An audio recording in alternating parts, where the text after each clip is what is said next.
Donc, bonjour à toutes et à tous, mes chers invités, heureux de vous accueillir ici parmi nous au CAREP dans le cadre des grandes conférences que le CAREP organise pour une conférence qui s'annonce passionnante en invitant notre cher professeur sociologue italien Paolo Bertaccini Bonolo, qui va nous parler donc de la jeunesse en Italie, contexte, dynamique et perspective. Donc c'est une nouvelle ouverture sur la sociologie italienne, sur la jeunesse italienne, notre regard, donc qui suscite un débat. Et permettez-moi de vous présenter professeur Paolo Bertaccini, qui travaille sur sur l'historiographie, l'anthropologie et la sociologie.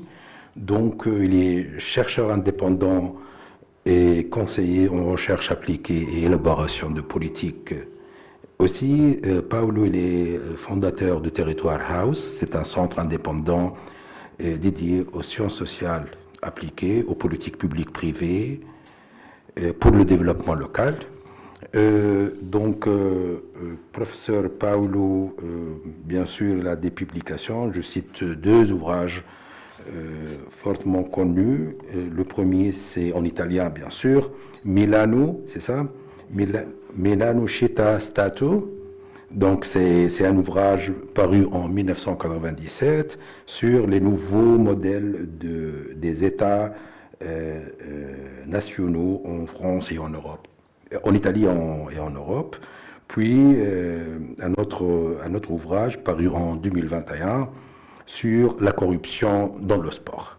Donc, c'est une belle opportunité pour, bien sûr, interagir, faire un échange avec un sommité de la sociologie italienne à travers cette conférence. Je donne le temps nécessaire à Paolo pour développer ses idées, puis on a le temps d'échanger avec la salle, donc des commentaires, des questions, etc. Donc, je ne tarde pas.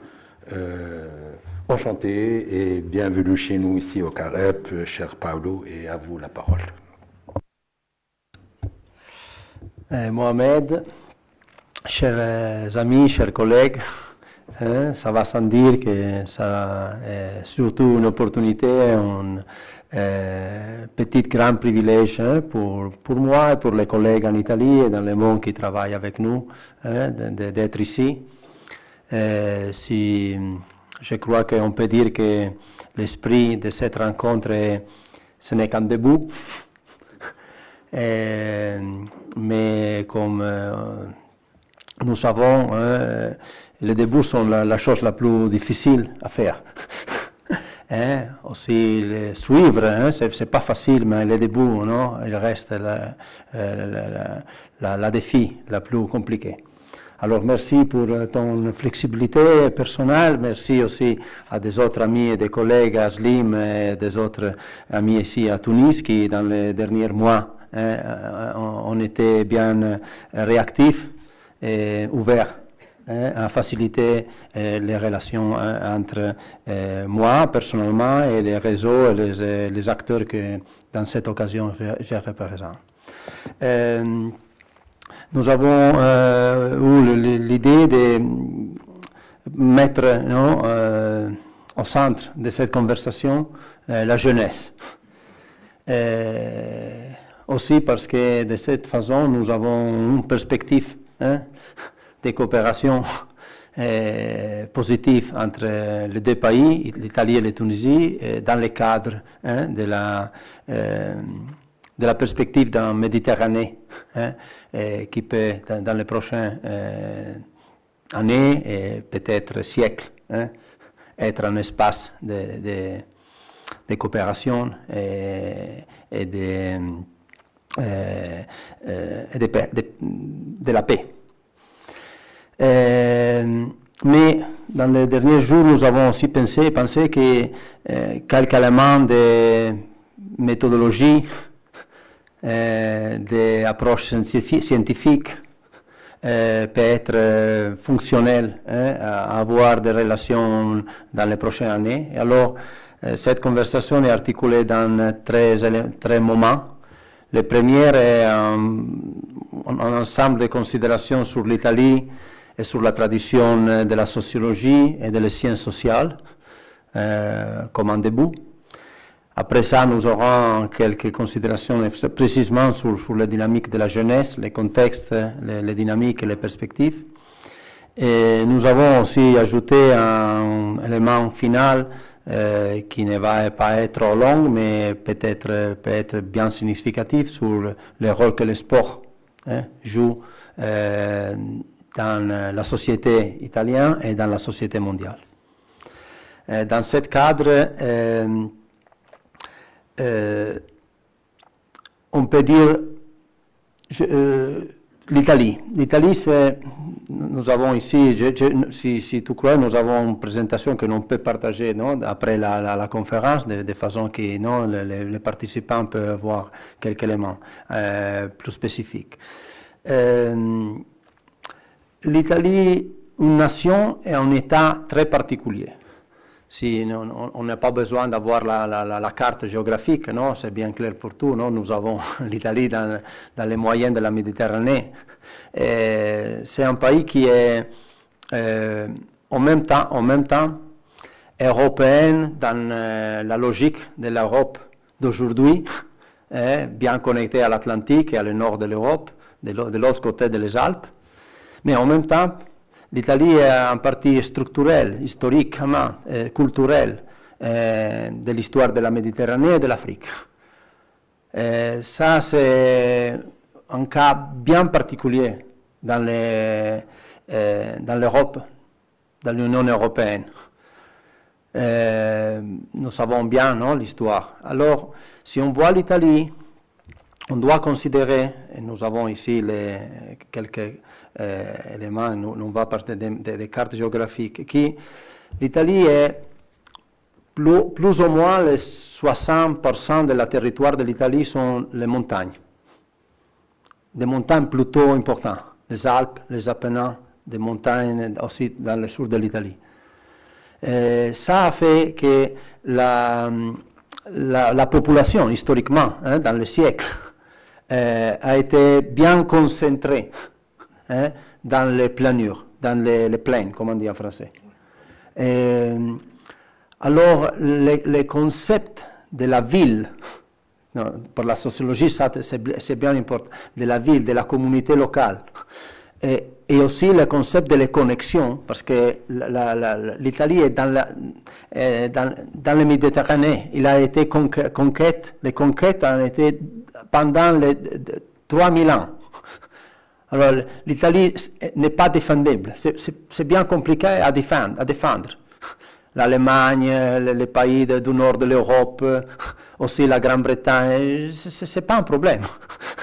Mais l'Italie est là. C'est un territoire bien riche, avec le soleil, avec l'agriculture. Alors, dans les siècles, et dans 2000, 2500, 3000 ans, l'Italie a été constamment un territoire de conquête et de combinaisons culturelles, constamment. Et il est toujours aujourd'hui. Et nous avons cette concentration de petites ou moyennes villes, aux communautés locales, qui ont en même temps une dimension bien solide connectée à les territoires et des réseaux de connexion. Ça est quelque chose de bien particulier, qui fait l'Italie plus qu'une nation, une combinaison structurelle. Il y a, naturellement, ça va sans dire, il y a la culture italienne, nationale, il y a un élément culturel très fort, peut-être encore plus fort que des autres nations européennes, parce qu'il vient de bien loin. Mais la sociologie, l'industrie, la dynamique sociale, avec cette montagne, très, très importante, qui ont fait la communication interne à l'Italie bien compliquée, à gérer une dimension sociale et culturelle pas d'unité totale, mais de connexion et de convivence, mais aussi de conflits. Si on pense à l'Italie, on pense à Venise, on pense à Rome, on pense à Genève, à Genoa, on pense à Palermo dans la Sicile, Milan. Ils sont des unités qui partagent une culture et une civilisation très solide, mais en même temps, ils sont bien indépendants. Alors, ce n'est pas comme l'Allemagne ou comme la France même, aussi l'Espagne dans cette situation. Et on doit penser à l'Italie comme un exercice quotidien de convivence entre la diversité, des diversités qui sont très fortes. Ce n'est pas très simple à comprendre quand on ne vit pas là. Mais quand on est là, il est bien fort la différence culturelle entre cette dimension. Alors, l'Italie est plutôt, il y a un chiffre, il est 110. Il y a 110 provinces en Italie, 110 provinces. Ce n'est pas exactement la dimension, mais il peut donner une quantification possible de la diversité. En principe, 110 provinces représentent, peut-être ce n'est pas 110, peut-être c'est 90 ou 120, quelque chose. Mais il donne la dimension de la diversité culturelle, industrielle de production. Parce que aussi, on dit en Italie, distretto, comme on dit en français, le district.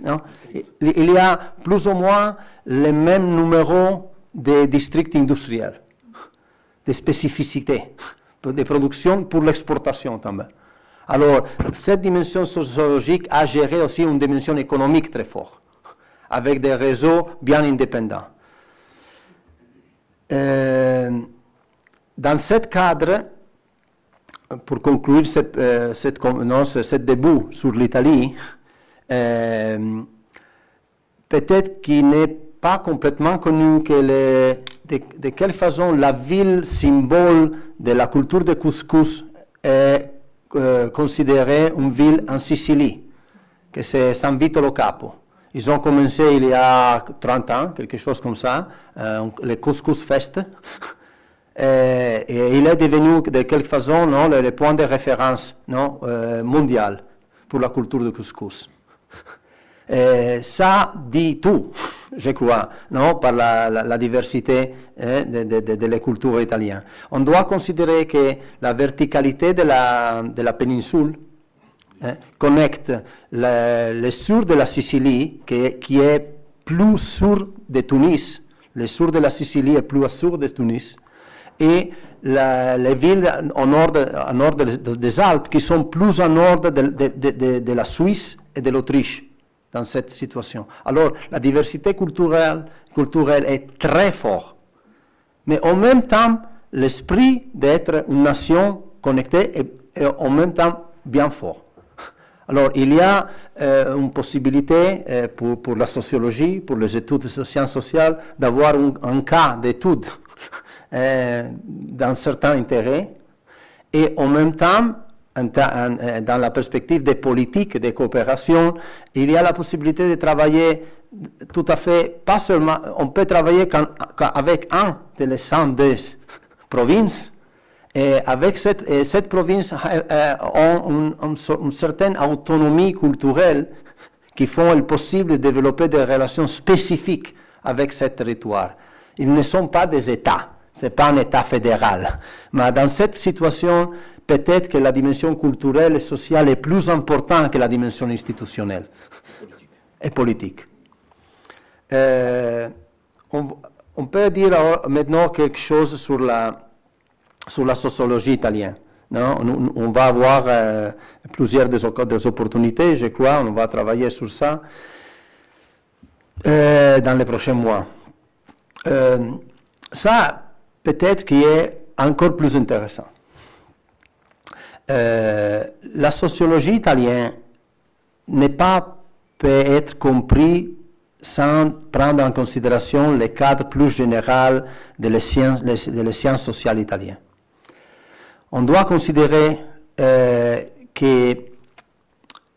Italie, l'histoire et la géographie On doit penser à les pensées des Romains, toute l'histoire de Moyen-Âge, l'histoire et la géographie en Italie sont bien forts, bien solides.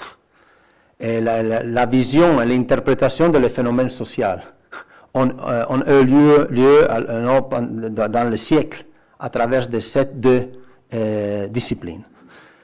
En même temps, comme nous savons, l'État italien n'existait pas jusqu'à la fin, la deuxième partie du siècle de 1088, de 1800. L'unification italienne est de 1861, 65, mais de toute façon, l'unification italienne n'existe pas, c'est un fait institutionnel. La vraie unification italienne, malheureusement, mais ça c'est un fait historique, a lieu pendant le fascisme. Avant le fascisme, la première fois que les citoyens italiens peuvent connaître entre eux est dans la Première Guerre mondiale. Jusqu'à là, l'Italie n'était pas comme l'Allemagne, comme la France, ou comme le Royaume-Uni, bien développé avec l'industrialisation et tout ça. Pas du tout. L'Italie n'était pas développée industriellement et économiquement jusqu'à la Première Guerre mondiale, pour beaucoup de raisons. Alors, les études, la tradition de la sociologie, tout à fait commence après la Deuxième Guerre mondiale. Et il commence avec des difficultés en la relation avec l'historiographie et la géographie.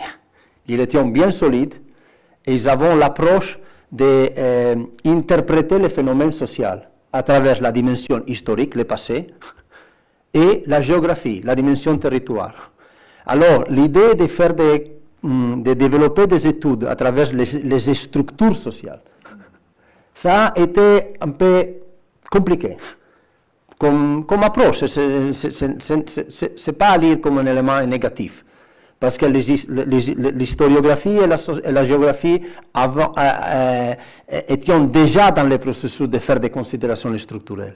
Ça va sans dire que la figure de Gramsci c'est pas le père de la sociologie en Italie, mais il a joué un rôle très important. Il y a 400 sociologues qui ont joué un rôle plutôt important. Ce n'est pas maintenant l'occasion d'être trop analytique, mais l'élément qui, je crois, qui peut devenir d'intérêt pour tous nous dans les prochains mois et années est de considérer que la sociologie italienne est très connectée avec la historiographie, la géographie et les sciences sociales en général, d'un côté. D'autre côté, ils ont une approche qui est scientifique, mais en même temps est un peu, je peux oser utiliser, j'ai fait un peu de petites recherches dans les derniers jours, on peut peut-être utiliser l'expression de la littérature. Les sociologues italiens ont fait l'effort de faire une interprétation humanitaire, bien humanistique. L'idée fondante est de lire le processus pas à travers des schèmes, des modèles rigides qui peut expliquer tout, comme les Allemands, comme les Français, qui jouent un rôle très important dans l'histoire de la sociologie. Mais les Italiens ont fait l'effort de comprendre des cas particuliers, avec pas des modèles théoriques qui peuvent être fonctionnels par tout le monde, mais spécifiquement les cas. Alors, il y a un peu une hybridation entre histoire, géographie et une approche littéraire. Aussi la terminologie et tout ça. Ça a une dimension très importante de la sociologie italienne. Après ça, nous avons une autre dimension qui est très importante, qui est l'engagement civil, l'engagement pour le changement social. Les sociologues ont joué un rôle très important pour la connexion entre l'analyse, les études des phénomènes et l'intervention des politiques publiques ou privées. parce que l'historiographie, la géographie, ils étaient là, non, dans les laboratoires, non, avec les études, mais sans connexion avec les policymakers, non, les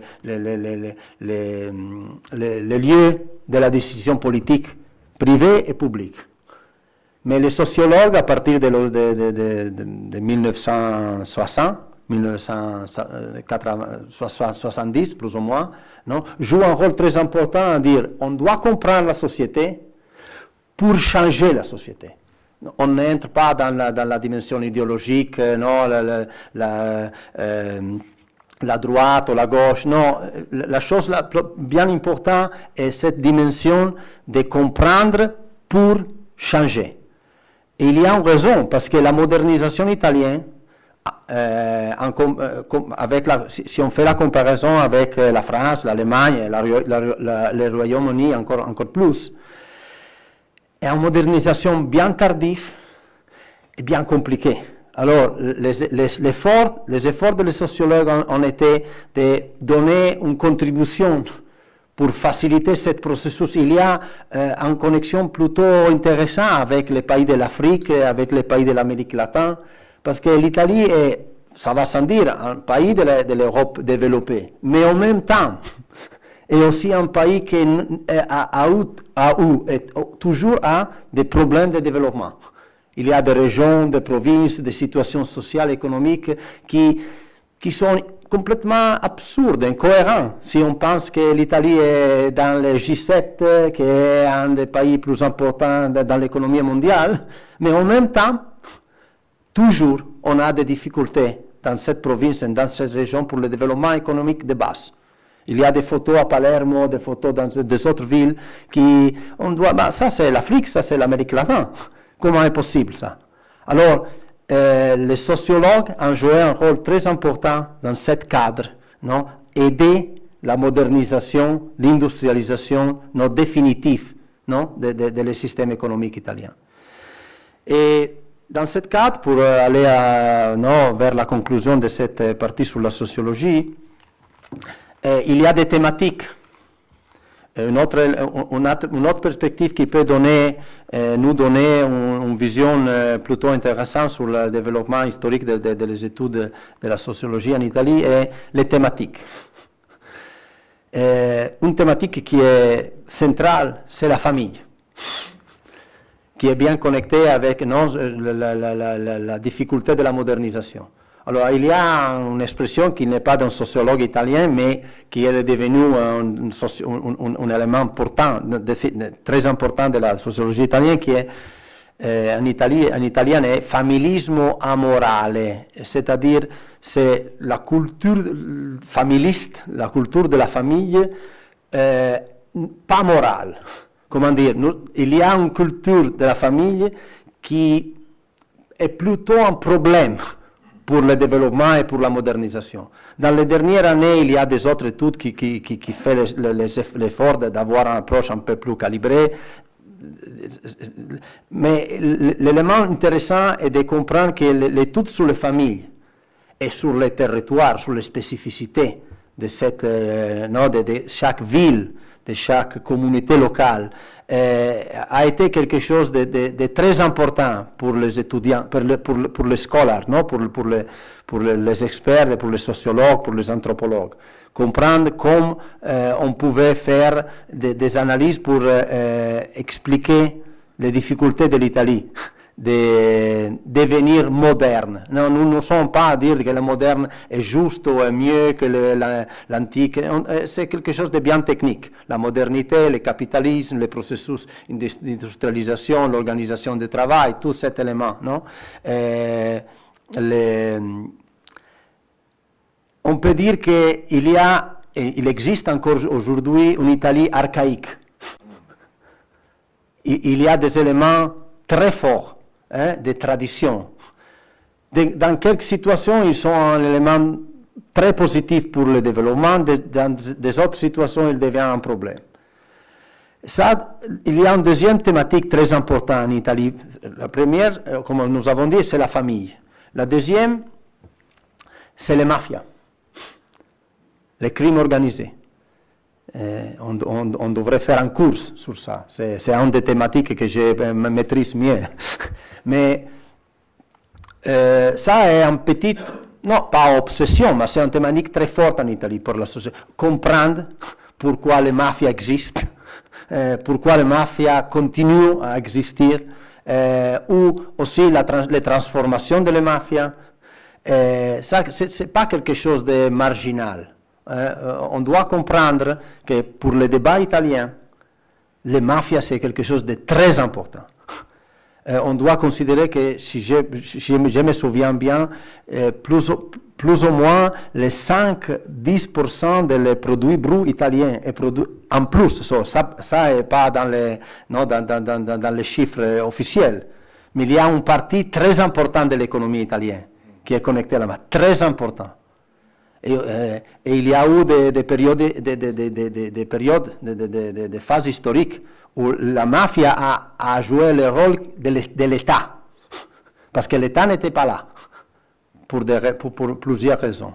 Alors, ça c'est quelque chose aussi de bien important, de comprendre que la sociologie italienne a fait des efforts pour comprendre ce phénomène, et ça va sans dire la relation entre les mafias, les différentes typologies de mafias, parce que les mafias sont bien différents, complètement différents, la Sicile, la Calabrie, la Puglia, Naples, et aussi maintenant dans les dernières 30 années dans le nord, parce que la mafia a développé des connexions sur tout le territoire italien, et comme nous savons, aussi dans des autres territoires en Europe.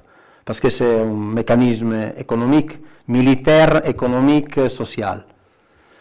Une troisième thématique qui a été bien importante, c'est précisément la jeunesse. Comme a été en France, le 1968, tous les mouvements de la jeunesse à partir de cette période. Aujourd'hui encore. Parce que ça c'est facile à comprendre. Dans tous les pays européens, typiquement, tu as une certaine liberté de mouvement, de décision pour les jeunes dans la famille, mais pas en Italie. Historiquement, en Italie, la famille est trop forte pour les jeunes d'être indépendants. Oui, un peu d'indépendance, mais dans les dernières 20-30 années, les choses ont changé un peu, mais pas beaucoup. Ça va sans dire, il y a Ryanair, nous avons les avions, nous avons les trains, les choses ont changé. On peut dire que les choses ont changé beaucoup, mais la dimension sociale et culturelle de la jeunesse est bien connectée à la décision de la famille. Si, formellement, tu peux faire le même pour moi. Mon père est italien, ma mère est bolivienne de l'Amérique latine, et la situation était bien différente. Pour ma mère, nous étions libres. Pour mon père, pas du tout.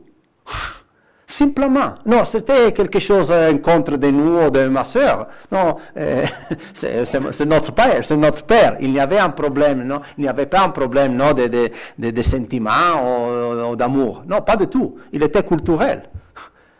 Ça, je crois que c'est quelque chose de bien intéressant pour la sociologie et pour faire des considérations sur les dynamiques de la jeunesse. Il y a beaucoup d'autres thématiques, ça va sans dire, mais déjà pour être bien synthétique, la sociologie et les sciences sociales, la sociologie en Italie doit être compris dans le cadre de toutes les autres sciences sociales, et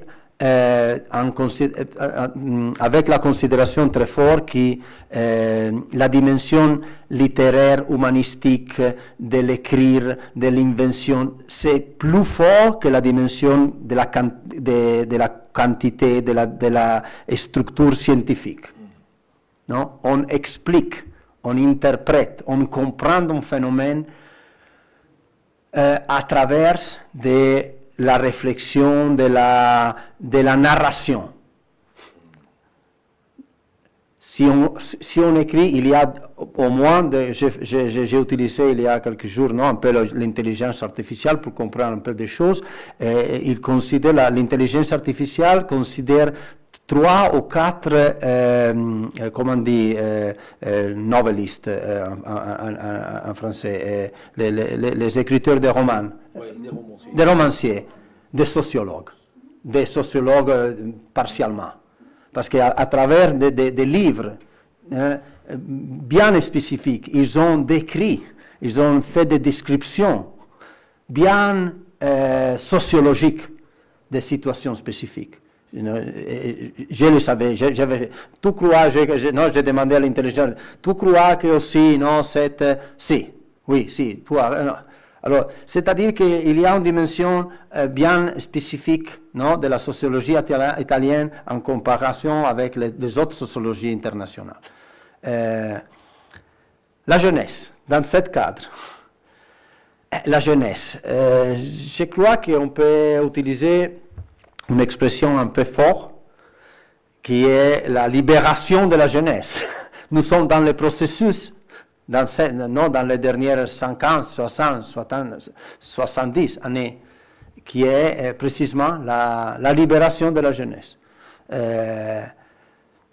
C'est pas facile, c'est pas nécessairement positif, comme j'ai dit, non, j'avais dit, c'est pas une position négative sur la tradition, c'est quelque chose simplement, non, c'est l'histoire, c'est l'histoire de la société.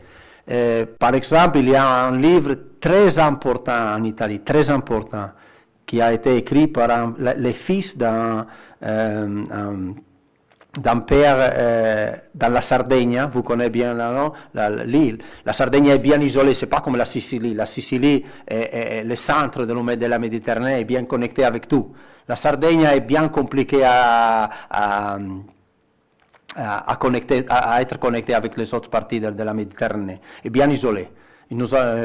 Aujourd'hui, il y a simplement 800 000 habitants. La Sicile a 5 millions d'habitants. La Sardaigne a 800 000. Et la Sardaigne est plus grande que la Sicile. Non? Ça donne la différence. Non? Alors, le fils d'un père de la Sardaigne, il y a beaucoup d'années, il a écrit un roman, il était 1970, 75, quelque chose comme ça. Ils ont fait aussi un film très important qui était, le titre était Padre Padrone, père padrone comme master, comme on dit en français padrone, je vais contrôler. Le propriétaire, père propriétaire. Père propriétaire. Un fils qui écrit, non, un roman qui n'était pas un roman, était aussi un petit traité de sociologie et de psychologie, non, père propriétaire. Il explique tout. Parce qu'il y a un symbole, non, je suis fils non, de le président de la plus importante entreprise italienne, non, la Eni, les environs sociaux où je suis né et je suis non, grossi, bien privilégié, totalement privilégié. Pas des aristocrates ou trop riches, mais bien privilégiés. Mais les mécanismes culturels sont les mêmes, avec des autres nuances, avec des autres éléments esthétiques, mais la substance, c'est exactement la même. Aussi les petites décisions, quoi étudier, avec qui sortir. Alors, cette parabole, cet exemple de cet fils en Sardaigne, non, est un peu le symbole de toute la dynamique de la jeunesse italienne dans les siècles. Nous avons un autre élément très important qui peut aider aussi les relations et la coopération et l'échange avec la Tunisie et des autres pays de la Méditerranée, qui sont les migrations. Les Italiens sont migrants. Ils ont été migrants pendant toute l'histoire et aussi dans l'histoire de l'État national italien. Ils ont migré vers l'Amérique, ils ont migré vers l'Australie, mais ils ont migré aussi internement.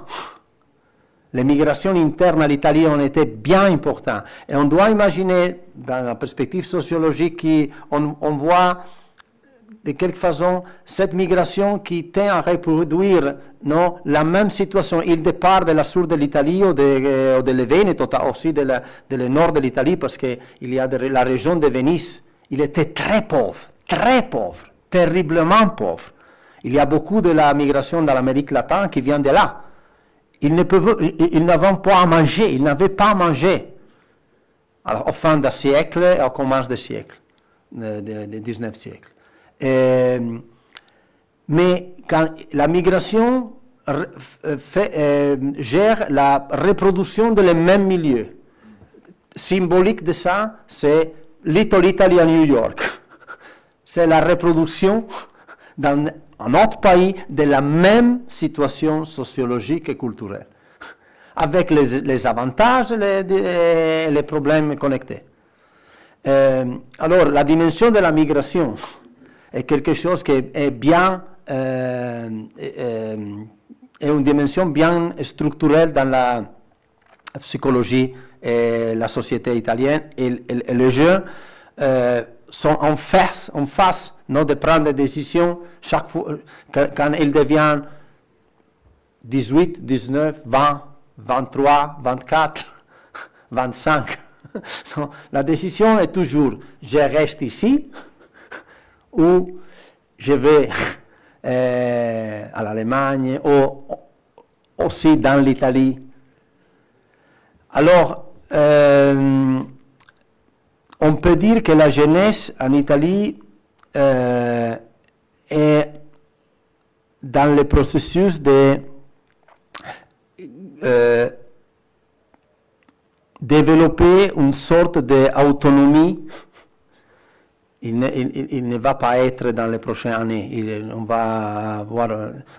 On a besoin de 20, 30, nous savons bien que les générations, typiquement, sont 20 ans. Alors, on a besoin encore de peut-être 1, 2, 3 générations pour compléter le processus. Mais je crois que ça, c'est l'élément le plus important à souligner. Alors, les contextes, les dynamiques et les perspectives. Le contexte, nous avons dit, c'est un contexte de limitation très fort. De limitation, territoire, culturel, psychologique. Ça va sans dire, il y a des ouvertures, l'université, l'école, les réseaux sociaux, la possibilité maintenant de voyager, qu'il n'était pas possible. Je suis devenu 60 cette année. J'étais à Milan, la ville plus privilégiée de toute l'Italie, une des plus privilégiées dans l'Europe. Voyager, quand j'avais 18, 20 ans, il n'était pas trop simple. L'argent, les connexions, les communications, les logistiques. Aujourd'hui, est bien facile, ça fait la différence.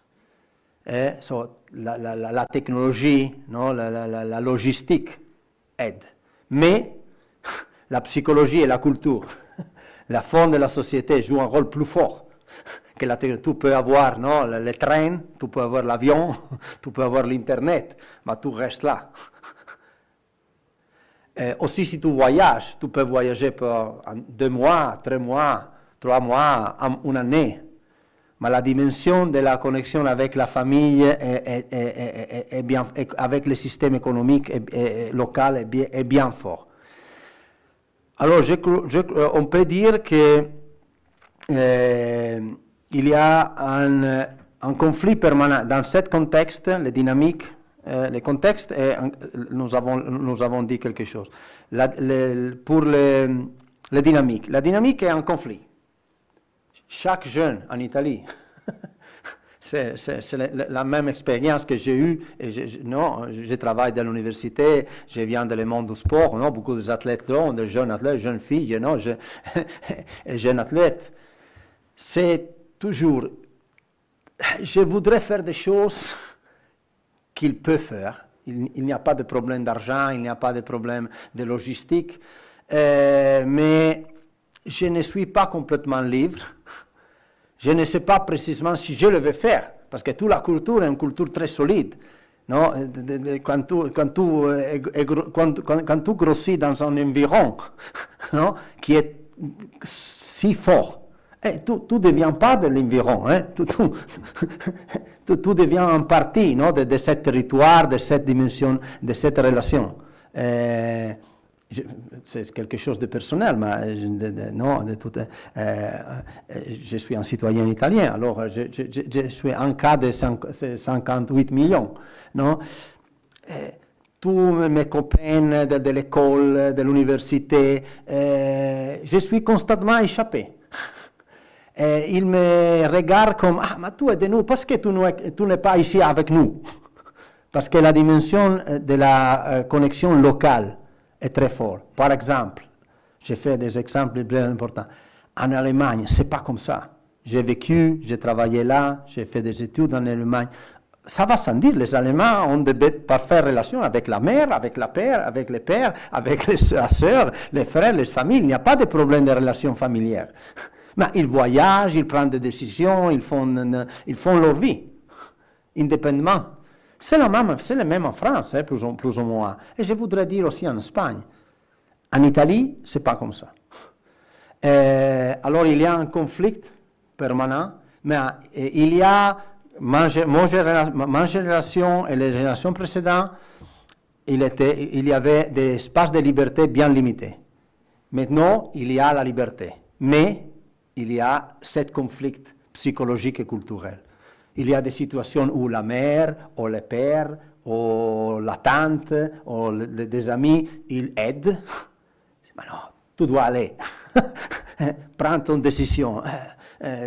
Il y a des autres situations où ils sont non, plutôt freinants, non, négatifs. Ça dépend dans les contextes. Les perspectives. Dynamique, contexte dynamique et perspective. Les perspectives. Pour les perspectives, je crois que la Tunisie et des autres pays peuvent jouer un rôle très important pour l'interaction. Comme nous avons vu, l'Italie n'est pas une nation dans le sens traditionnel du terme, c'est une combinaison de cultures locales. Ils sont migrants, ils ont migré toute l'histoire, ils sont culturellement bien différents. Il y a, ça va sans dire, dans les dernières 30-40 années, avec l'immigration illégale, il y a beaucoup de situations compliquées. Mais si on considère les numéros de la migration, les chiffres de la migration, dans les dernières 30 années, il y a la communauté marocaine, la communauté tunisienne, les communautés sénégalaises, il y a des communautés bien solides, bien reconnues, et pas avec des problèmes bien limités. Si on vit, non? Les athlètes, toute la dimension, est une dimension de dialogue compliquée, c'est pas facile, non? On doit dédier des attentions, mais le dialogue est un dialogue vrai, substantiel. Il qui fait, dans le point de vue de la sociologie, une grosse différence avec les autres pays européens. Simplement parce que l'Italie c'est pas parce que les Italiens sont mieux ou pires. Parce que c'est la miscellaneous, comme on dit en français, non, de la culture. C'est normal. Pour les Italiens, c'est très normal. C'est la quotidiennité de parler, d'interagir, d'avoir des interactions avec la diversité. Alors, la perspective pour la jeunesse, je crois, est d'avoir des moments. Il y a beaucoup d'intérêts avec tous les partis du monde, d'avoir des connexions, des échanges qui peuvent, paradoxalement, je crois, aider ce conflit entre les deux dimensions.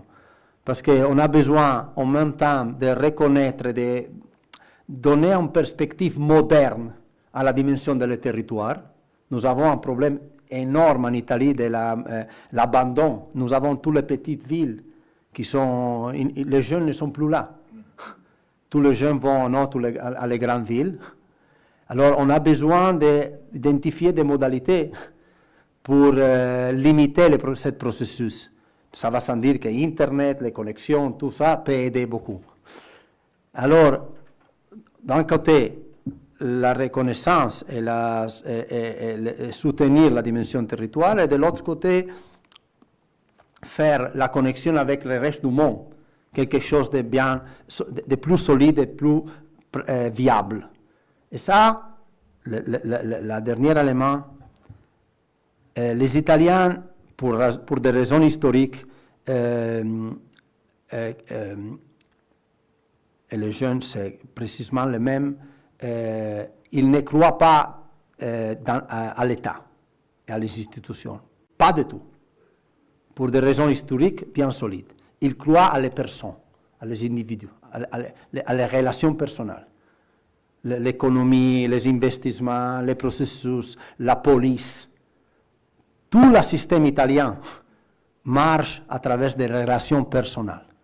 Si je travaille aussi dans le ministère comme consulteur, comme advisor dans le ministère. Si dans le ministère, il y a une communication qui vient de la Commission européenne ou de las Nations Unies, il n'y a pas d'intérêt. S'il y a quelqu'un qui prend le téléphone et qu'il connaît, il y a une petite conversation, Marco, tu as reçu l'email des Nations Unies? Ah, peut-être, il y a un email des Nations Unies ou de la Commission européenne. Sinon, les ministres, ils ne donnent. Je crois que dans les dernières 15 années, j'ai passé beaucoup de temps à recevoir des communications de New York, de Vienne, de Bruxelles. Mais ils ne répondent pas. Si tu n'as pas de relation, ils ne vont répondre. Ils ne répondent pas, simplement, ils n'ont pas intérêt. Mais aussi dans les communications intérieures, dans les régions italiennes et tout. S'il n'y a pas quelqu'un qui téléphone, et qui donne les éléments personnels pour comprendre la spécificité de cette situation, les Nations Unies, parfait, les Nations Unies sont là, ils font ce qu'ils veulent. Bruxelles, parfait. Mais ils ne donnent pas attention.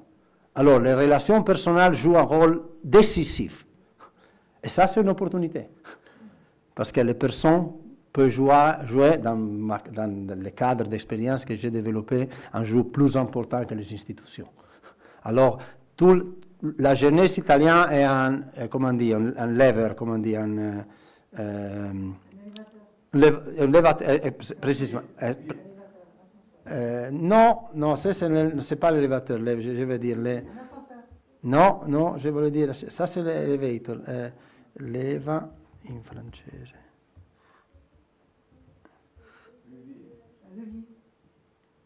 Levier, exactement. La jeunesse, chaque jeune en Italie a un levier pour des actions de coopération qui peut devenir. Ça va sans dire si un jeune très important, très intelligent, très dynamique et mieux. Mais la communication est que chaque jeune ou chaque groupe de jeunes, les étudiants, et ça va sans dire les universités, sont l'environ le plus important. Non? L'espace de liberté que les jeunes ont après l'école supérieure et avant de commencer à travailler, c'est le moment décisif. Si quelque chose passe là, alors le processus commence. S'il ne passe rien, ça devient bien difficile à prendre des décisions autonomes après l'université. Je crois que ça c'est suffisant pour commencer. Simplement un peu des informations intégratives pour conclure. Le sport. Nous avons éléments, nous sommes en train de faire quelques conversations, nous avons éléments pour considérer le sport le phénomène social le plus important dans cette phase historique, dans tout le monde. Les deux points de vue, quantitatif et qualitatif. C'est incroyable parce que je viens du monde du sport, j'ai été un athlète international, c'est incroyable parce qu'il y a 30, 35 années, 25 années, il n'était pas comme ça. Maintenant, nous avons le marathon, nous avons tout le monde, toutes les générations dans tout le monde, l'Afrique, l'Amérique du Sud. Le sport est devenu un phénomène social très important. Et pour les Italiens, le sport est un élément vraiment très important pour la pratique et pour la symbologie nationale ou locale. Alors, pour la jeunesse et pour la relation entre les jeunesses, quand je dis le sport, je ne dis pas, je fais référence au sport pas comme compétition, mais le sport comme dimension sociale de la pratique.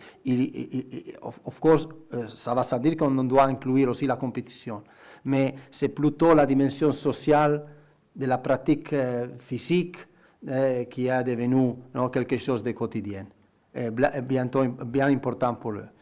Et bon, nous sommes en train d'organiser des conférences internationales et bon, nous espérons qu'on va travailler pour avoir des autres opportunités et je reste bien sûr à disposition pour la conversation à suivre et je remercie pour l'attention et encore une fois pour l'invitation reçue. Merci. Merci Paolo pour cette belle intervention. Aussi riche qu'intrigante, et je reviendrai après. Pratiquement, tu nous as fait découvrir une autre Italie, c'est très important. Et pour moi, tu nous as fait découvrir aussi la sociologie italienne. Nous, Tunisiens, chercheurs et spécialistes en sociologie, en sciences humaines et sociales, normalement, nous connaissons peu et mal la sociologie italienne. Bon, je me souviens. C'est pas grave.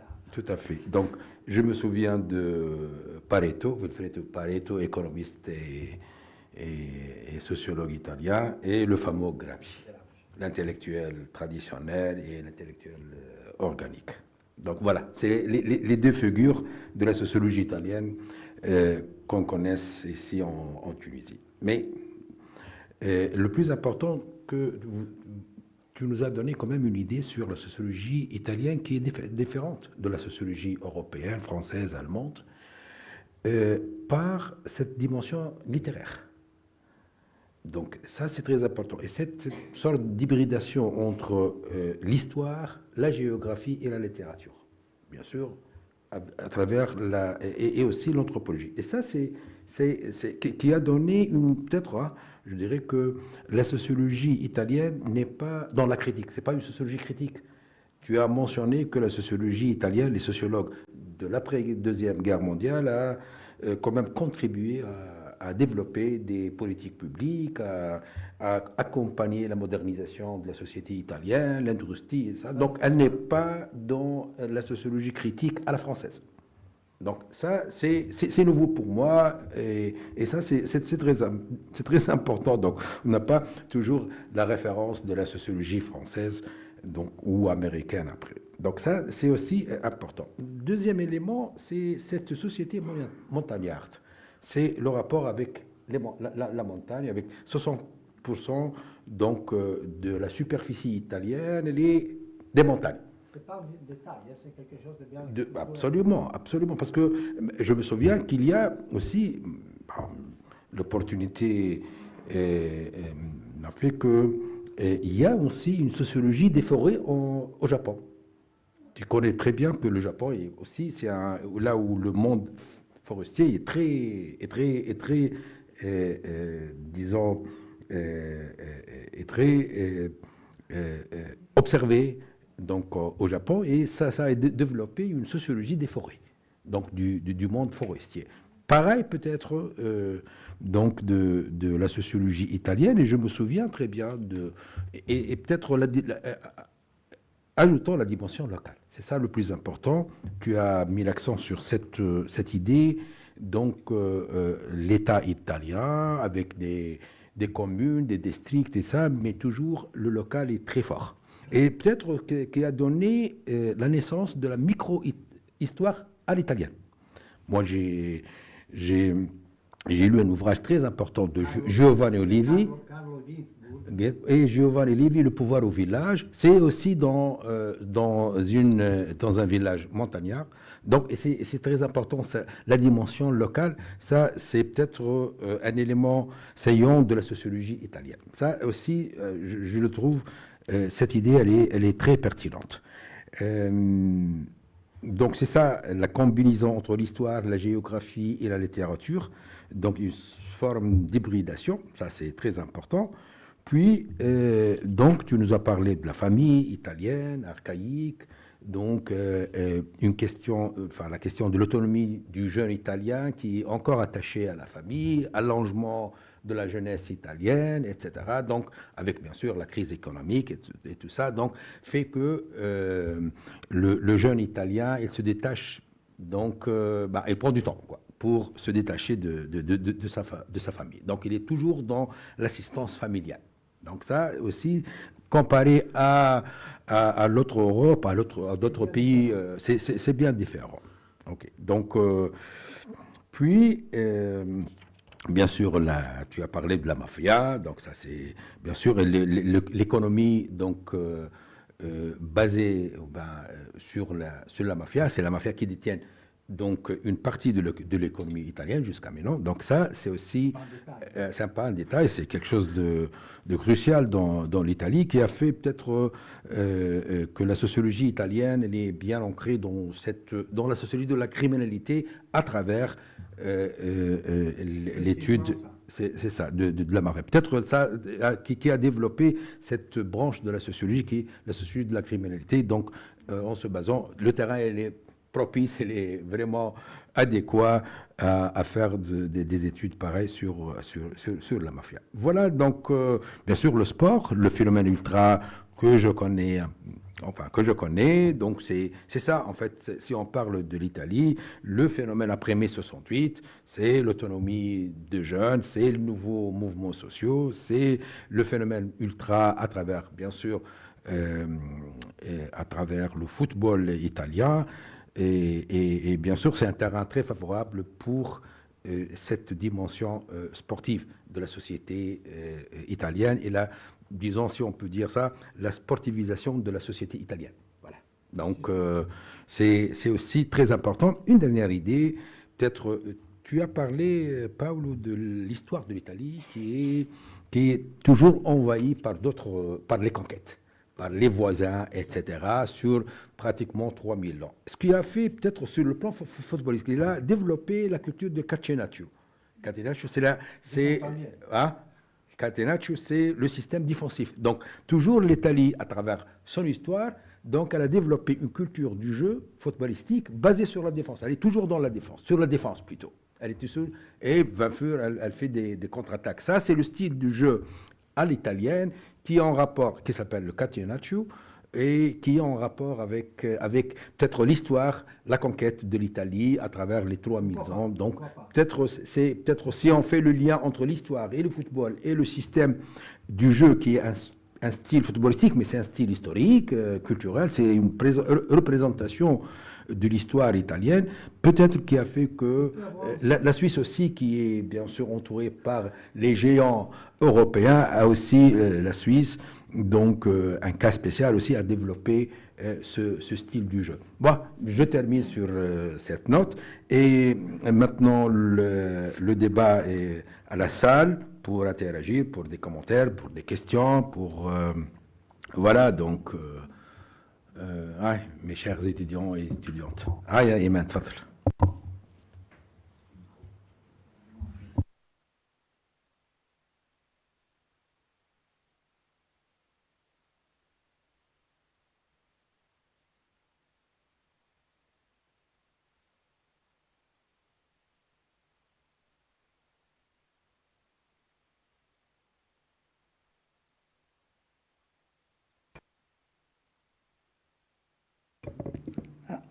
Merci, professeur Julie. Buonasera, professore. Alors, moi, j'aurais une question à vous poser sur la sociologie italienne. Ça fait quelques années, presque, enfin, un petit peu moins d'une vingtaine d'années, j'ai eu l'occasion de connaître une sociologue italienne. Et cette sociologue, malheureusement, j'ai oublié son nom, mais je me rappelle très très bien du titre de son livre, c'est Genitori che lavorano. Et c'était une des précurseurs, justement, de la sociologie du genre en Italie. Elle était à Torino, dans le Piémont. Et justement, à travers la discussion avec elle, on a évoqué le sujet, justement, dont vous parliez tout à l'heure, justement, de cette localisation de la sociologie et des différences locales qu'il y a en Italie. Et particulièrement, on sait très bien qu'il y a une différence entre les gens du Nord, les gens de Mezzogiorno et ainsi de suite. Donc, j'avais évoqué avec elle quelque chose qui était quand même... je me rappelle que ça avait un petit peu choqué les Italiens à l'époque. C'était l'époque du mariage pour tous en Espagne. Je ne sais pas si vous vous en rappelez, avec le fameux Premier ministre Zapatero qui a été voté. C'était quelque chose d'inconcevable en Italie. Et donc, on parlait justement de son livre, et quand elle m'avait dit, je lui ai dit, est-ce que votre livre est quand même quelque chose qui peut... Elle m'a dit, j'ai eu une chance, j'ai pu travailler sur l'Italie du Nord. J'aurais eu énormément de mal à travailler sur l'Italie du Sud. Premièrement, genitori che lavorano, donc c'est des parents à double carrière, c'est ça en fait qui a été évoqué. Et la deuxième chose, c'est que quand même, dans le Sud, parler des femmes et qui travaillent avec une volonté de carrière était encore... comment dire, culturellement inconcevable, quelque part, dans l'Italie du Sud. Et jusqu'à aujourd'hui, justement, vous parlez de l'évolution des pays européens. Par rapport aux autres pays européens, et si je ne me trompe, et si je ne m'abuse, vous me rectifierez pour ça, aujourd'hui, dans l'Europe entière, les mouvements LGBTQ sont reconnus partout. Il y a même des gay pride en Hongrie, en Bulgarie, chose qu'on n'imaginait pas, ça fait 20-25 ans. Je ne pense pas qu'il y ait de gay pride en Italie. À ma connaissance, il n'y en a pas. Et justement, comment aujourd'hui, cette société italienne, comme vous dites, qui est quand même ancrée culturellement et qui est très diverse et très diversifiée, comment voit-elle ces nouvelles sociologies, ces nouveaux concepts, quelque part, également sociologiques, qui sont quand même la sociologie du genre, même si ce n'est pas très nouveau, hein, parce qu'aujourd'hui, quand même, c'est quelque peu...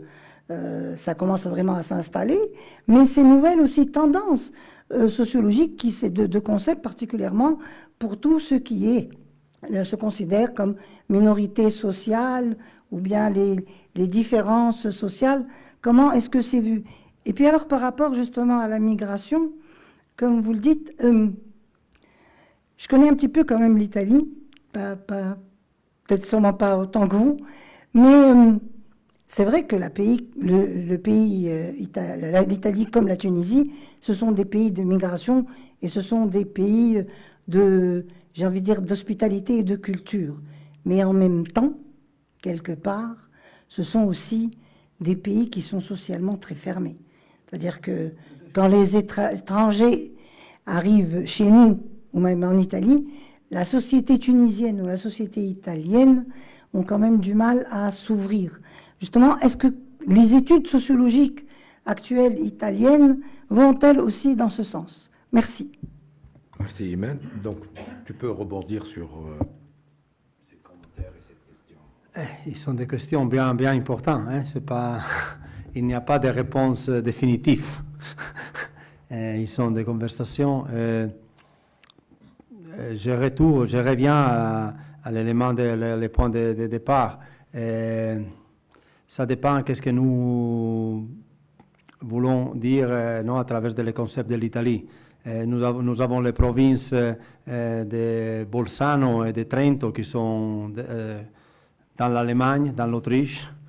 Nous avons des provinces dans la Sicile qui sont bien modernes, et dans la même Sicile, nous avons des provinces qui sont bien isolées. Alors cette dimension géographique, comme nous avons dit, de la dimension territoriale, des territoires, des connexions joue un rôle très grand. Alors, pour l'Italie, on doit avoir peut-être, nous avons dit que nous avons 110 provinces, peut-être nous avons besoin de 110 réponses, non? Parce qu'il y a des situations bien différentes. Alors, ça c'est un peu une exagération, mais au moins 15 ou 20 réponses, ça c'est plus réalistique. On doit considérer par exemple que les Chinois considèrent l'Italie, la seule civilisation de quelque façon qui est considérée au même niveau de la Chine. Parce qu'il est très vieux. Alors, le rôle que le Vatican maintenant est simplement, non, le Vatican là, mais le Vatican, le pape a été en état pendant beaucoup de siècles. Alors, les territoires italiens qui étaient dans l'état du Vatican sont complètement différents des territoires qui n'étaient pas sur le Vatican. Si on commence à prendre en considération tout cet élément, il devient bien évident que nous avons besoin de plusieurs réponses. Ils sont des communautés fermées, oui, ils sont des communautés fermées, mais peut-être que fermées ne donnent pas l'impression, ils sont des communautés bien prudentes, que c'est bien différent. Nous avons beaucoup de cas. C'est la majorité des cas dans l'Italie, les Albanaises, les Roumaines, les Sénégalaises, ils sont tous intégrés. Parce qu'ils marchent à travers des relations personnelles. Alors, on a besoin, il n'y a pas l'État ou l'institution qui donne la garantie comme dans les Pays-Bas, ou comme dans le Belgium, ou dans la Danemark. Non, dans la communauté locale. Le rôle est joué par les personnes. Alors, c'est vrai qu'ils sont fermés dans le concept de la prudence, très haute prudence. Mais il y a des possibilités d'ouverture et d'intégration très haut, peut-être plus haut que dans des communautés qui sont plus ouvertes en apparence. Mais après ça, c'est pas si facile. J'aime les Allemands, j'ai des relations très bonnes avec eux, mais ils ont une culture qui n'est pas facile. Les Allemands qui viennent de la Turquie. Il y a aussi des processus qui ne sont pas, après quelques mois, 2-3 années, en sénégalais, en marocain, il devient italien. Il y a un élément très important qui peut être bien utile pour la sociologie. Les Italiens, je crois, c'est quelque chose que je prends la responsabilité à dire, je crois qu'ils donnent plus d'importance à la langue que le passeport. Les Italiens ne donnent encore importance au passeport. Mais à la langue, c'est fondamental. Si on parle la langue italienne, tu es italien. C'est simplement comme ça. Si tu as le passeport italien, mais tu ne parles pas l'italien, tu n'es pas italien. Alors, nous avons, il était une jeune fille, une jeune femme marocaine, j'étais en train de dire ça il y a quelques mois dans l'université. Si on parle italien, sociologiquement, les Italiens reconnaissent, pas très bien, ce n'est pas nécessaire de parler l'italien parfaitement, mais suffisamment bien pour avoir une conversation des idiomes, comme les Anglais définissent des idiomes, des expressions locales, des situations pour comprendre qu'il y a la capacité d'avoir le point de vue de le territoire spécifique. Alors, je n'ai pas de données ici, mais je suis bien sûr que les données peuvent confirmer que les processus d'intégration en Italie ont été incroyablement, non, les Albanais. Il n'y a pas de difficulté. Et nous avons tous les phénomènes de la criminalité organisée par les Latino-Américains, les Nigériens, les Albanais, les Slaves, les Serbes.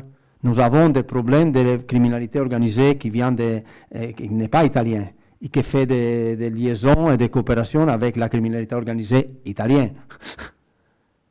Alors, ma réponse serait de considérer que cette dimension archaïque doit être considérée d'un point de vue technique et neutral, pas archaïque négatif, pas modernité positive ou le contraire. C'est une dimension d'avoir besoin, mais avoir la conscience des difficultés et des risques. Je crois que c'est pas mal cette idée de le catenaccio connecté à la défense. Toute la culture italienne dans tous les pays, dans toutes les provinces, est de la défense, d'être bien prudent, de faire les choses en partageant, ne partagez pas l'information. Les entreprises sont bien connectées à les familles et à les réseaux de les familles. Il y a le concept qui est bien important dans la sociologie de la famille et de la famille large. Ils sont les frères, les amis, les connus, les personnes qui ne sont pas la famille, mais ils sont reconnus. Ils font partie d'une communauté un peu plus large et on peut partager les informations, prendre des risques ensemble. Prendre des risques ensemble. Dans cette situation aussi, la criminalité organisée, c'est incroyable. La police a des difficultés énormes. Parce que dans ce cadre, non, les informations, les gens ne donnent pas l'information. En France, en Allemagne, ça c'est normal. Il y a quelque chose qui ne marche pas, ils vont à la police, ou la police arrive et ils donnent l'information. En Italie, pas du tout. La police arrive, peut-être que oui, peut-être que non, on doit considérer. Ce n'est pas un détail, c'est quelque chose de bien substantiel pour la sociologie. Le genre. Alors, ça est enregistré, alors je ne vais pas dire quelque chose de trop fort. Mais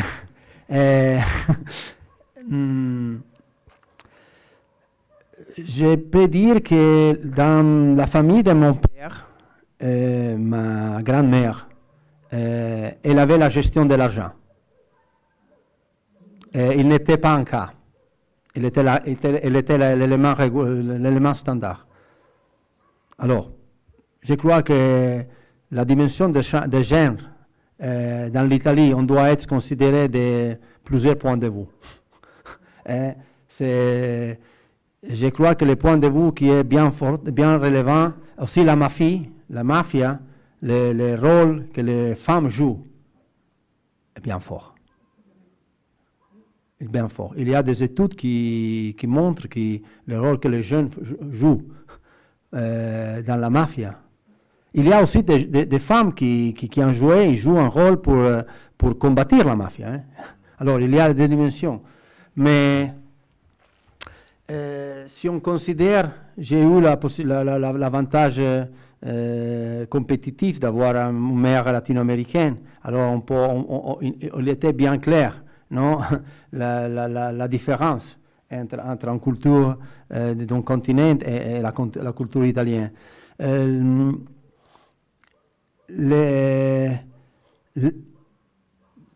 Je prends la responsabilité de faire cette affirmation, de soutenir.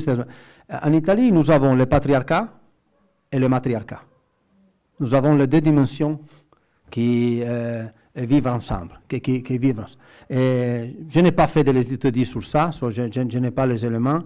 Il n'y a pas d'études. Si je ne crois pas, et je connais plutôt bien la littérature. Mais il serait une simplification de simplement considérer que les femmes ne jouent pas un rôle très important. Il y a beaucoup de cas qui montrent que la dimension familiale, dans la famille, les femmes jouent un rôle très, très important. Et ça, c'est aussi bien positif dans beaucoup de situations. La diversité, la LGBTQ et tout le processus sur le genre. Mais nous avons un premier ministre qui est une femme. Hein. Ce n'est pas un détail. Nous avons en Italie des situations où le processus économique dans les territoires, les décisions ont eu un rôle de femmes qui n'a été pas marginal.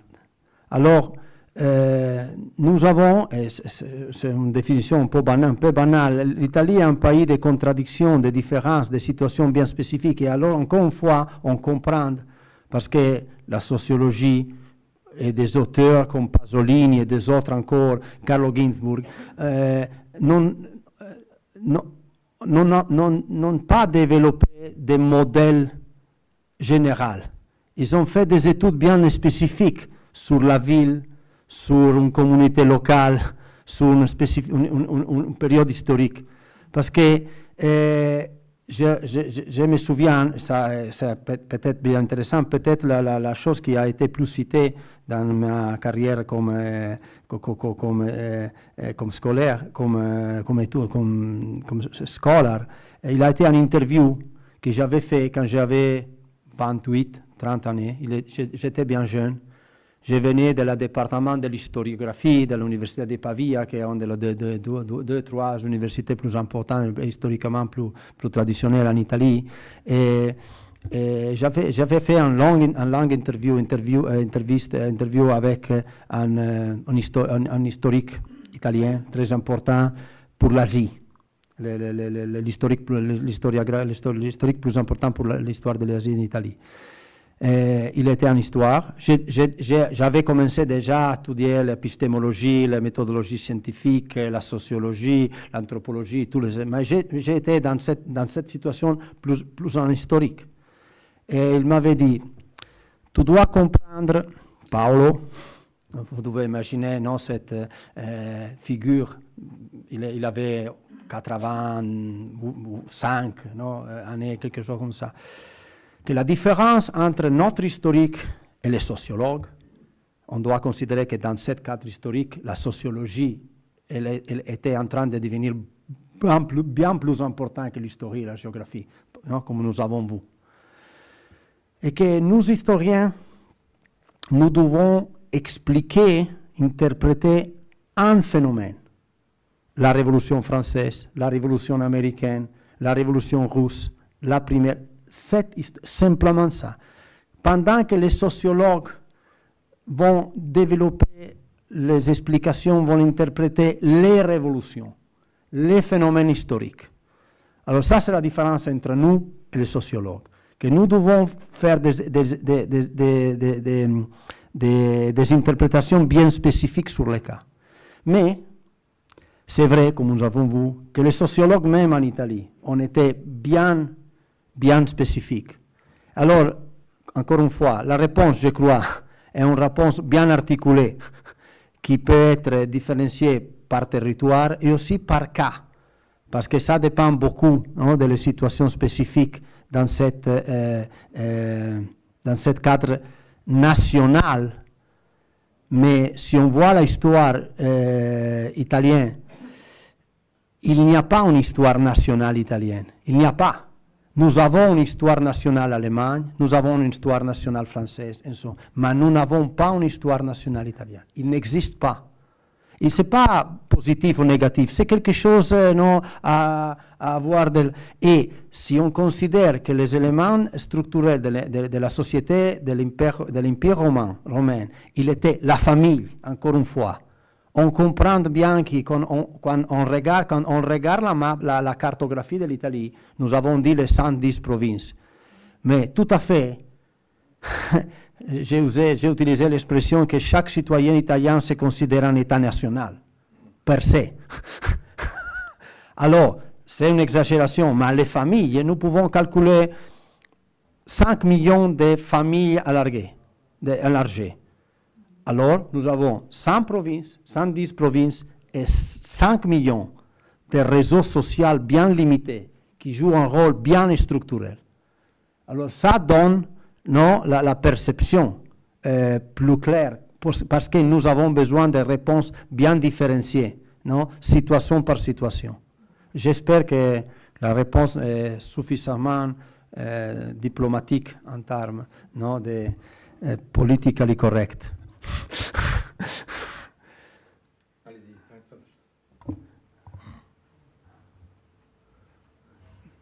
Merci pour la demande, pour la question. Bien apprécié.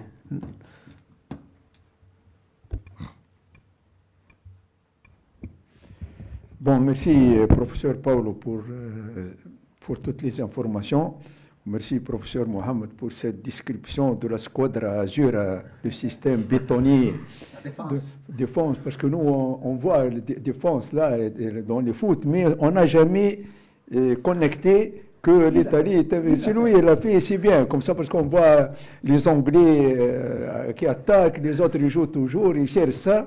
Et puis quand même, c'est un système qui a donné des Coupes du Monde, il a donné beaucoup de choses. Et efficace, c'est un système voilà, efficace. 4 Coupes du Monde. Donc c'est un système quand même qui a fait ses preuves dans l'histoire. Moi, ça m'a plu vraiment votre méthodologie avec le contexte. Vous pouvez se présenter, s'il vous plaît. Bon, moi, je ne suis pas sociologue, je suis ingénieur géologue. Lorsque vous avez parlé des Alpes, pour nous, donc la chaîne alpine, tout ça, donc ça m'a frappé, les montagnes et tout. Et puis nous, la Tunisie, le nord de la Tunisie fait partie de la chaîne alpine. Et il y a donc, on dit que la plaque africaine pousse la plaque européenne. Et puis par le phénomène du plan de Benioff, nous, toute la partie de Tabarka jusqu'à Jendouba, donc ce sont des charriages. Et puis c'est pour cette raison que Tabarka, je pense qu'ils ont des liens beaucoup avec l'Italie. Et puis mais quand même, ils disent aussi, les Italiens là-bas, ils conservent leur culture, etc. Donc, mais il y a un équilibre entre les deux. Peut-être qu'ils ont acquis cet équilibre avec votre diversité, etc. Moi, je vois que l'Italie, que lorsque vous avez parlé du contexte, puis la dynamique, les perspectives, bon, moi, en tant qu'universitaire, en tant que géologue, ça va m'intéresser les perspectives. Mais je vais juste dire ça. Donc, vous avez vraiment un véritable puzzle dont les différentes composantes sont en équilibre. La mafia, la jeunesse, etc. Peut-être si jamais on va toucher quelque chose, donc peut-être il va y avoir un déséquilibre, peut-être ça va y avoir un défritement. Donc je ne sais pas, vous les sociologues, vous connaissez mieux que moi tout ça, peut-être que c'est parce que si on fait la méthode SWOT, donc quelles sont les forces, quelles sont les opportunités. Bon, comme moi je cherche l'opportunité, je ne sais pas pourquoi avec l'histoire romaine, puisqu'on est géologue, là on va à Tibursouk, je suis de Gafsa à la piscine romaine, etc. Donc, c'est beaucoup. Donc, il y a eu le musée de Bordeaux avec ça, donc, j'aime tout ça. Avec toute cette histoire-là, pourquoi ça n'a pas, au niveau de l'université, puisque je suis un universitaire et je fais la recherche, pourquoi avec les Allemands, il y a beaucoup de migration d'ingénieurs, de médecins en France? Alors qu'en Italie, on a l'impression qu'il y a uniquement les gens, les bateaux qui vont dans les mots, Comment on fait pour développer? Moi, j'ai une étudiante qui est partie en Italie, qui a fait son doctorat là-bas, c'est bien. Mais ça compte un peu avec les doigts. Je ne sais pas comment on fait, puisque vous avez parlé de perspective. Comment on va faire pour quand même dynamiser, parce qu'il y a quand même beaucoup de gens, même, comment dynamiser pour essayer quand même d'avoir cet échange scientifique. Et puis on dit que chaque industrie va s'épanouir, donc elle est précédée par une révolution culturelle, la Joconde, etc. Donc il y a cette révolution, et c'est pour cette raison, je pense que l'Italie, vous dites, elle fait partie du G7, etc. Mais comment nous, parce qu'on ne veut pas que ça se termine, finit la fête, Dieu le Saint, etc. Comment on va dynamiser tout ça pour essayer quand même de voir l'université, parce qu'on voit les Allemands, ils sont très dynamiques, les Français aussi. Et il y a beaucoup d'étudiants, même nos enfants, là, ils vont soit en Allemagne, soit on veut bien quand même qu'ils aillent en Italie. Donc je cherche comment on va profiter de tout ça avec une méthode SWOT et comment faire des perspectives, puisque vous avez parlé des perspectives, je sais que les perspectives intra-Italie, mais comment on les extériorise, Claudia Cardinal et tout ça, il y a toute une histoire entre nous. Si on va à Hartloued, là, etc., il y a beaucoup là. Et puis il y a une convivialité. Et je vous remercie pour votre... Merci. Vous nous avez donné beaucoup d'informations, je n'avais pas cette idée sur l'Italie comme ça. Tout à fait. Donc, si tu as une réponse, bien une interaction, puis si vous Simplement, avez... à dire que nous sommes précisément ici pour travailler, pour construire des perspectives. Alors, on va voir, il y a peut-être un élément sociologique, psychologique de la culture italienne. Les Italiens,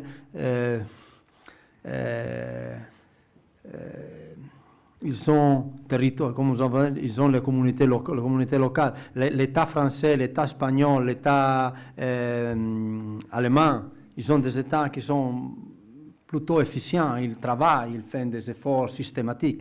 Les Italiens ne font pas des efforts systématiques.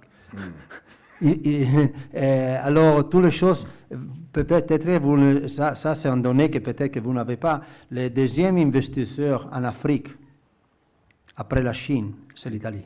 Ok. Mais ce n'est pas la politique du ministère des Relations extérieures, ce n'est pas la politique du ministère de la Commerce extérieur, c'est la combinaison des des efforts individuels des entreprises et des acteurs sociaux. Alors, si il y a des raisons, si nous aurons la capacité, la volonté de faire des parcours, la perspective sera donnée pas par l'État, mais par la combinaison de plusieurs des acteurs qui commencent à travailler dans cette perspective. Skander? Merci, Pablo.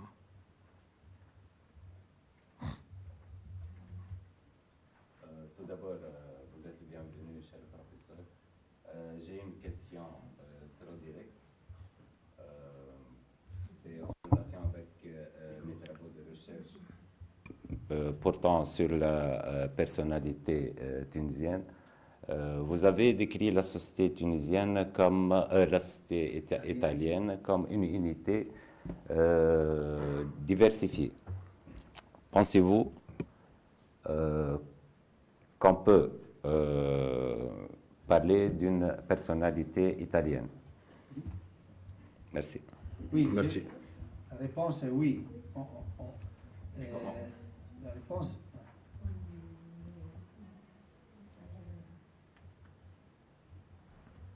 C'est bon. Non, il ne marche pas. Ah, maintenant, il marche, il marche.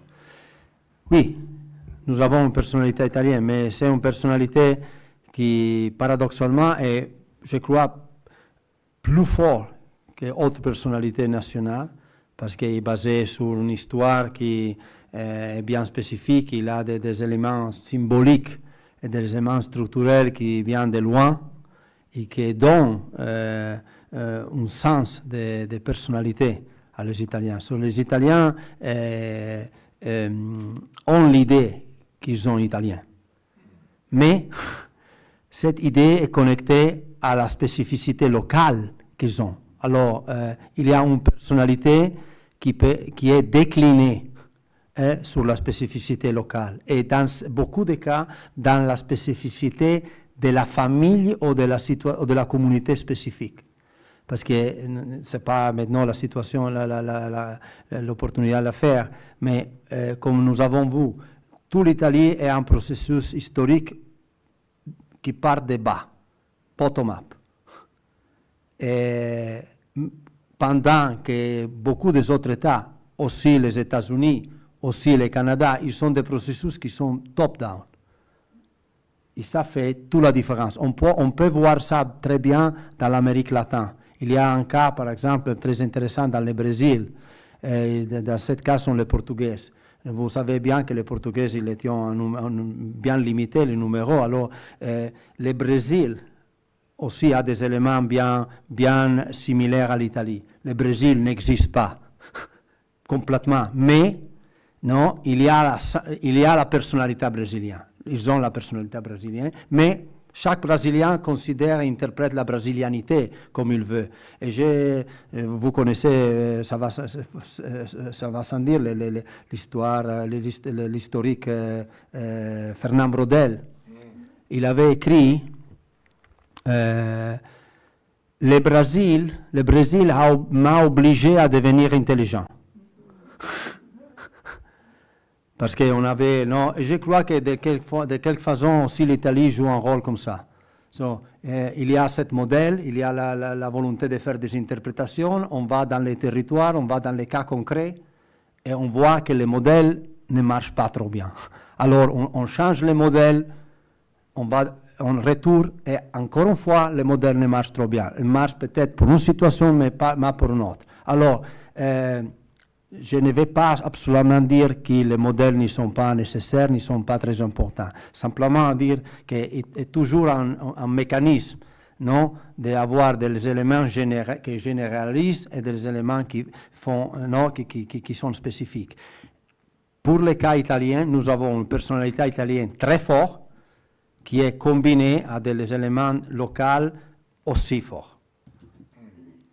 C'est peut-être je me permets de parler de la société italienne après 1h15 avec toi, Paolo. Peut-être c'est ça, c'est la combinaison, c'est le va-et-vient peut-être entre une société migrante qui a une tradition migratoire très forte et à la fois, et tu as indiqué ça, tu as dit ça clairement, que les Italiens sont très réservés. Ils sont dans une dimension locale, donc ils sont livrés à leur localité, à la fois ouverts et introvertis, extravertis et introvertis. Ça, peut-être, c'est cette dynamique qui fait, peut-être, hein, je dis ça, et c'est vrai, tu m'as intrigué parce qu'en fait, on a une représentation sur les Italiens qu'un Italien, il est un bon vivant, il est toujours joyeux, il est ouvert, c'est pas le français, c'est pas l'anglais, c'est pas peut-être un autre européen. Nous portons cette représentation sur l'Italie et sur les Italiens. Et tu dis à la fois, donc, paradoxalement, Paolo, que cette dimension locale et cette réserve sur une certaine localité très ancrée dans la société italienne, peut-être que c'est cette paradoxe, peut-être cette dynamique paradoxale qui fait, peut-être, qui nous donne une certaine italianité. Enfin, c'est être italien. Comment être italien? Peut-être c'est ça.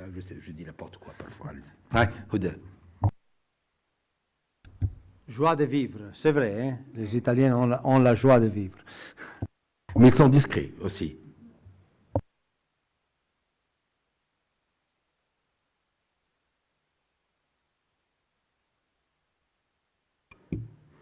Alors, j'ai l'impression que vous nous parliez d'une seule jeunesse, alors que cette diversité, ce conflit, cet environnement nous donne une pluralité de jeunesse. Pouvez-vous m'éclaircir ce petit point? Merci. Oui, merci pour la demande, pour la question. Mais oui, nous avons des diversités de jeunesse. Nous avons les environs, les groupes sociaux. Il est bien différent. Et l'Italie a des différences sociales très fortes, historiquement. Ils sont en train d'être supérés, mais la structure sociale italienne a été bien féodale pendant beaucoup de siècles. Ce n'est pas raisonnable de croire que dans quelques années, tout ça change. Ce n'est pas comme ça. Alors nous avons des différences dans la jeunesse qui sont très fortes pour les classes sociales. Par exemple, les groupes sociaux privilégiés, on peut les définir comme ça, ils ont des relations internationales très fortes historiquement. Mais nous avons aussi les dimensions des territoires, le sud, le centre et le nord. Nous avons aussi la dimension, comme nous avons vu, la montagne, tout cet élément d'isolation. Par exemple, la Calabrie, la géographie joue un rôle très important dans l'Argentin. L'Argentin est quelque chose de bien simple, il n'y a rien. Alors les processus sociaux ont lieu dans un environnement qui est bien simple. Mais l'Italie, comme nous avons vu, nous avons les montagnes qui gèrent des difficultés très importantes pour les connexions physiques, logistiques. La Ligurie, Genova, c'est incroyable, c'est impossible. Maintenant, nous avons l'autoroute. L'autoroute a été construite en 1965, 68, quelque chose comme ça, 70. Mais tous les petits environs de la Ligurie, ils n'étaient pas connectés. Il était bien difficile d'avoir des connexions. De l'autre côté de l'Apennino, des montagnes, il était impossible. Il était bien compliqué, la Milano-Sanremo, la fameuse. Il était quelque chose d'incroyable parce qu'il y avait la connexion logistique. Ce n'est pas un détail. Et toutes les petites villes de la Ligurie, ils n'avaient pas la connexion, il n'y avait pas la route. Alors, on avait cette petite ville, petit village de pêcheurs et des agriculteurs dans la montagne. Alors, ça va sans dire que la dimension de la jeunesse là est une dimension aussi aujourd'hui, non, bien différente. Aussi, si nous avons les connexions, mais ils sont complètement fermés. Si on va à Milan, Milan est là parce que est une ville de connexion avec toute l'Europe. Alors, Milan a été, on oublie que Milan a été la capitale de l'Empire romain pour 2 siècles. Parce que quand l'Empire romain a développé toutes les connexions de l'autre côté des Alpes, Rome n'était plus fonctionnelle. Alors, Rome reste dans la symbologie, mais la deuxième phase de l'Empire romain a été à Ravenna et à Milan. Et Milan était bien dans les connexions avec tous les autres pays du monde, de l'Europe. Alors, la psychologie, non, de la jeunesse à Milan est complètement différente de la psychologie et de la dynamique sociale dans la Ligurie. Ils sont 150 km. Aujourd'hui, ils sont 50 minutes. Mais dans 50 minutes, on change complètement. Mais aussi, si nous avons cette différence très importante dans la différence jeunesse, je reste de l'idée, je souligne qu'il y a un élément